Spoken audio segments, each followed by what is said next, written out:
Magandang araw kaibigan, welcome sa CMP. Ipapakita ko lang kung legit ba na nakaka-payout dito sa system.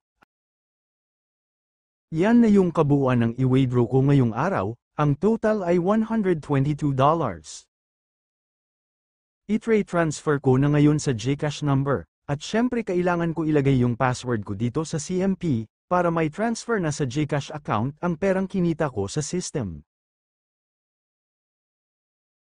Ayan, na-i-transfer ko na ang perang $122, hintayin na lang na maiprocess at pwede ko nang ipambili BG gusto kong bilhin, at syempre huwag puro gastos, kailangan din may maitabi para pang emergency, at magtabi din para sa pang negosyo.